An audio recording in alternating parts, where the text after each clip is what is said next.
میں عمرے پہ آئی ہوں، خواب میں پتہ نہیں کوئی بہت مجھے مارتا، یہ سب جھوٹی باتیں ہیں، برے خواب آتے ہیں، کسی کو بتایا ہی نہ کریں۔ حضور نے فرمایا خواب دو قسم ہوتے ہیں، ایک رحمانی ایک شیطانی۔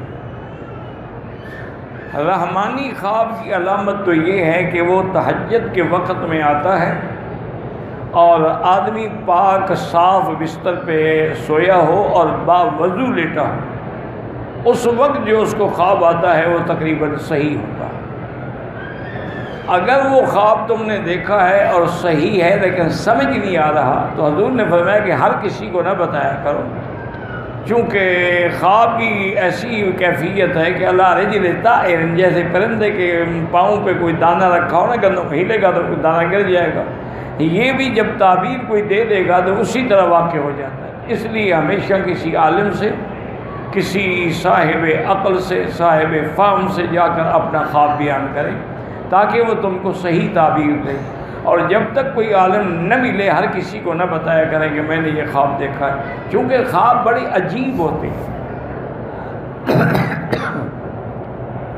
ایک دفعہ ہارون الرشید بادشاہ کی جو بیوی تھی نا، زبیدہ بیوی، بڑی اللہ والی عورت تھی اور بڑی نیک صالح تھی، جس نے یہ مکے والوں کے پانی کا انتظام کیا، اور عین زبیدہ آج تک وہ قائم ہے۔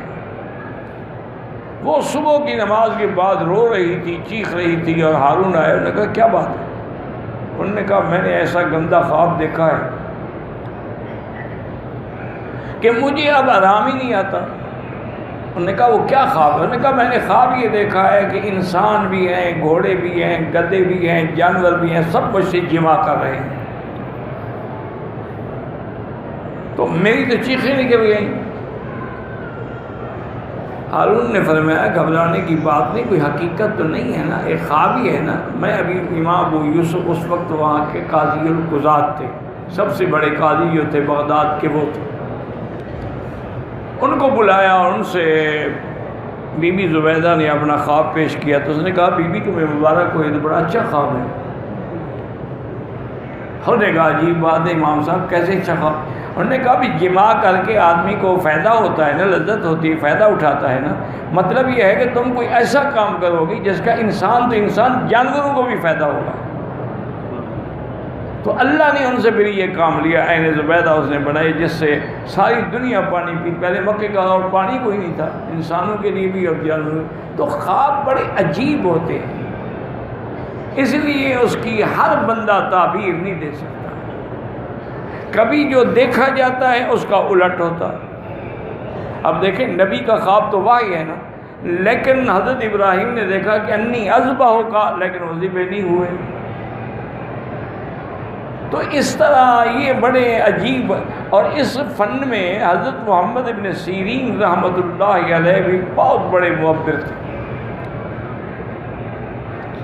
انہوں نے کتاب تعبیر الرؤیا بھی لکھی ہے، اب بھی ملتی ہے۔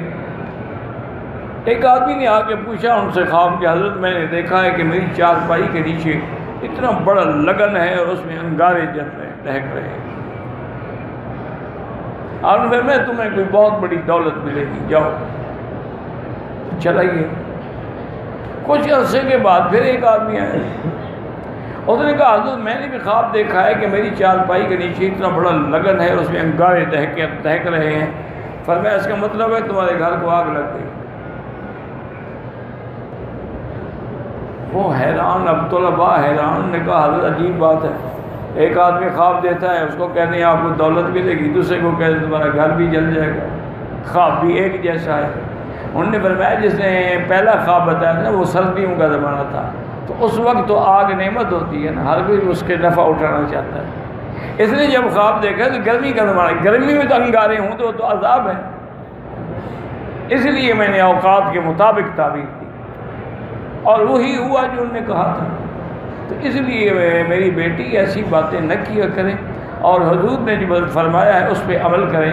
آپ نے فرمایا کہ اگر کوئی برا خواب دیکھو اور تمہاری آنکھ کھل جائے 3 دفعہ لا حول ولا قوت الا باللہ العلی العظیم بھی پڑھیں اور بائیں طرف تھوک دیں، اور پھر کروٹ بدل کے سو جائیں اور کسی کو نہ بتائیں، کچھ بھی نہیں ہوگا۔ میری بیوی نے یہ خواب دیکھا ہے کہ اس کی کسی اور سے شادی ہو رہی ہے، تو چھوڑ دو، کرنے دو، اس کا خواب سچا کر دو نا، اس کو جاؤ دفعہ ہو، جو خواب دیکھا اس پہ عمل کرو۔ کیا ایسی بات، مانا ہے خوشی ملے گی، شادی خوشی ہوتی ہے، یہ تھوڑا ہے کہ واقعی دوسرے سے شادی ہوگی۔